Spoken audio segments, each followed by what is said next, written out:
नमस्कार दोस्तों, कैसे हैं आप सब। मैं अनुज आप सभी का स्वागत करता हूं अपने चैनल ऑलमोस्ट ऑल अबाउट में। दोस्तों, बहादुर की कहानी का यह सीरीज है, यह चल रहा है, यह 7वां पार्ट है और मैं उम्मीद करता हूं कि आप सबको यह कहानी अब तक पसंद आ रही है। आपको आपकी रुचि और भी बढ़ती जा रही है इस कहानी को जो आप सुन रहे हैं। उम्मीद करता हूँ कि आपको अच्छी लग रही है और कुछ यही कारण है कि आपने इस वीडियो पर टैप किया है ताकि आप इस कहानी के अगले भाग को, इस कहानी में आगे और क्या कहा जा रहा है, यह जान सके। और जहाँ तक मेरी बात है, थोड़ी सी सर्दी है पर सिर दर्द भी थोड़ा सा था, लेकिन अभी भी थोड़ा सा है। पर फिर भी कहानी इतनी रोचक है कि मैंने सोचा कि आपके लिए वीडियो बनानी है तो बनानी है, चाहे जो भी हो जाए, पर वीडियो बनानी है तो बनानी है।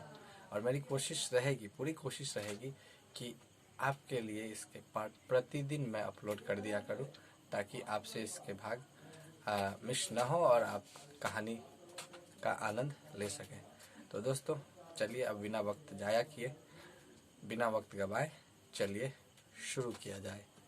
दोस्तों, अब तक आपने जाना कि किस तरह से निर्मला अपने घर के सभी सदस्यों के लिए रोटियां बनाती है, और फिर जब बात आती है बहादुर के लिए रोटी बनाने की तो वह उससे कहती है कि जा तू अपनी रोटी स्वयं बना। और बहादुर उससे बहुत बुरा लगता है और वह मना कर देता है, वह रूठ जाता है, वहीं खड़ा रह जाता है। उसके बाद लेखक भी उसको डांटते हैं, समझाते हैं, पर वह नहीं मानता है और रात भर भूखा रह जाता है।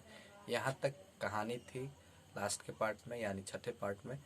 अब हम देखते हैं कि वाचक अब कहानी को आगे किस रूप में पेश कर रहे हैं। लेखक कहते हैं कि मैंने उसको डांटा और समझाया पर वह नहीं माना। रात भर वह भूखा ही रहा, पर सवेरे उठकर वह पहले की तरह ही हंसने लगा। उसका तो स्वभाव था और वह पहले की तरह ही हंसने लगा। उसने अंगीठी जलाकर अपने लिए रोटियां सेकी। अब वह अंगीठी जलाया, अपने लिए रोटी सेका। उसने अपने लिए रोटी सेकी। अपनी बनाई मोटी और भद्दी रोटी को देखकर वह खिलखिलाने लगा। अब देखिए, है तो बच्चा, हर बात में वह हंसता था। उसका तो यह स्वभाव है, उसकी यह आदत सी थी और वह बात बात में उसे हंसी आती थी। और अब जब उसने अपने लिए रोटी बनाई तो अब उसके आकार को देखकर उसकी हंसी निकल गई और वह खिलखिला रहा है। फिर रात की बची हुई सब्जी से उसने खाना खा लिया और वह आखिर खा लिया। लेकिन निर्मला का भी हाथ खुल गया था। अब वाचक कह रहे हैं कि निर्मला का भी हाथ खुल गया था। वह उससे कुछ चिढ़ भी गई थी। अब बहादुर से कोई भी गलती होती तो वह उस पर हाथ चला देती। अब एक तरह से आप देखिए क्या माहौल घर का बन गया है कि अब बहादुर से छोटी सी गलती हो या कोई भी गलती होती तो वह उस पर हाथ चला देती थी। यानी अब एक तरह से आदत सी हो गई थी कि अगर बहादुर से कोई गलती होती है, निर्मला जस्ट उस पर हाथ चला देती है। ठीक, अब देखिए, उसको मारने वाले अब घर में 2 व्यक्ति हो गए थे। अब पहले किशोर तो था ही, किशोर उसका काम नहीं होता था, वह मारने लगता था, गालियां देता था। अब किशोर की माँ निर्मला भी अब कुछ उसी अंदाज में हो गई है। और अंदाज कहने का अर्थ है कि अब उस प्रवृत्ति में आ गई है कि जैसे ही कोई गलती होती बस वह हाथ चला देती थी। और कभी कभी एक गलती के लिए उसको दोनों मारते थे। अब स्थिति ऐसी बन गई है कि अब मारने वाले 2 व्यक्ति हो गए और कभी एक गलती होती थी तो बस निर्मला तो मारती ही थी और साथ ही किशोर भी हाथ चला देता था। उसको मौके मिल जाते थे कि बहादुर को पीटे, मारे, गाली दे। बरसात बीत गई थी। आकाश दर्पण की तरह स्वच्छ दिखाई देता। मैंने क्षमा चाहता हूँ, मैंने आपसे पहले ही कहा है कि जुकाम है।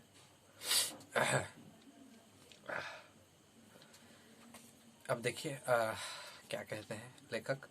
कहते हैं कि मैंने बहादुर की माँ के पास चिट्ठी लिखी थी कि उसका लड़का मेरे पास मजे में है।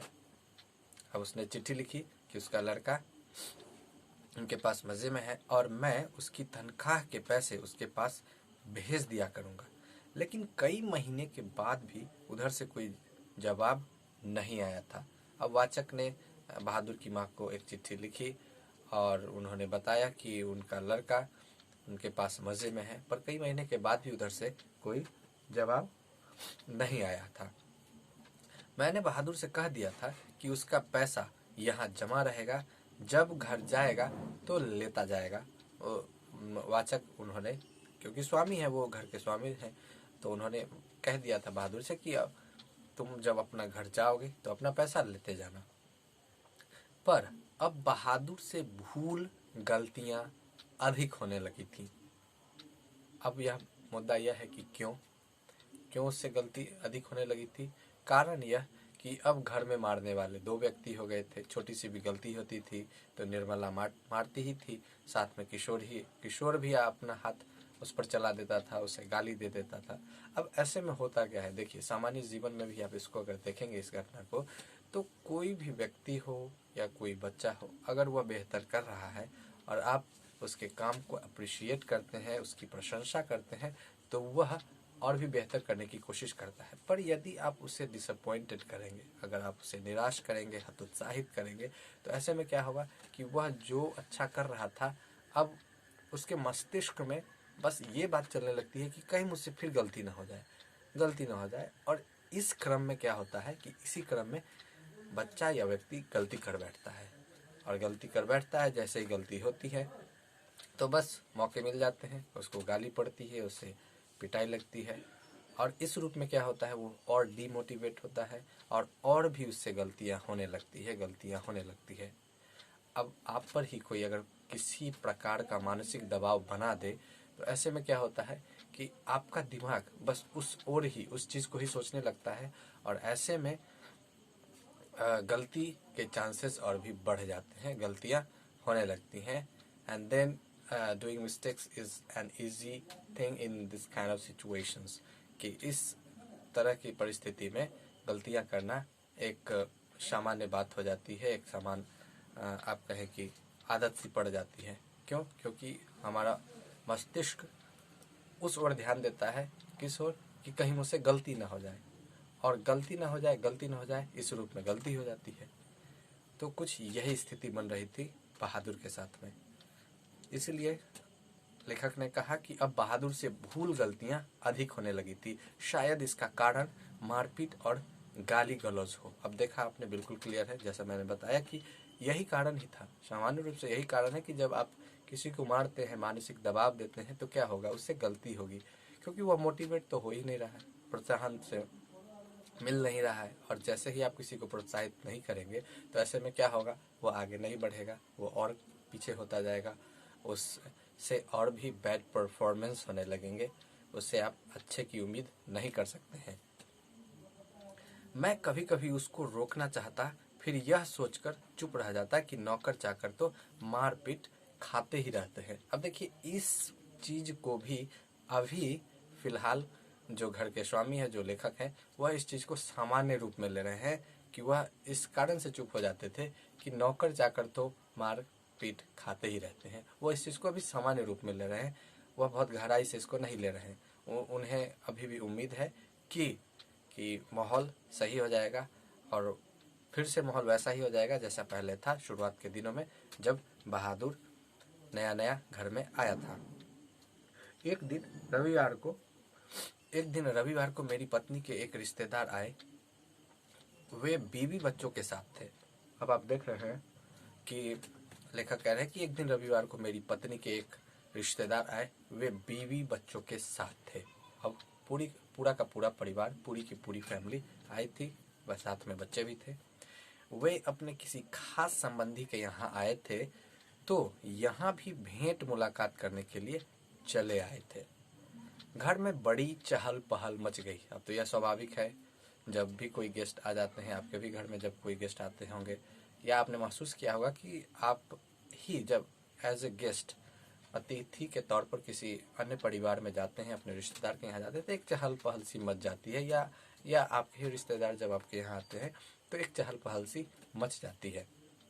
क्यों, आओ भगत में सभी लोग लग जाते हैं, भेंट मुलाकात होनी शुरू हो जाती है, कुछ यही कारण। तो घर में बड़ी चहल पहल मच गई।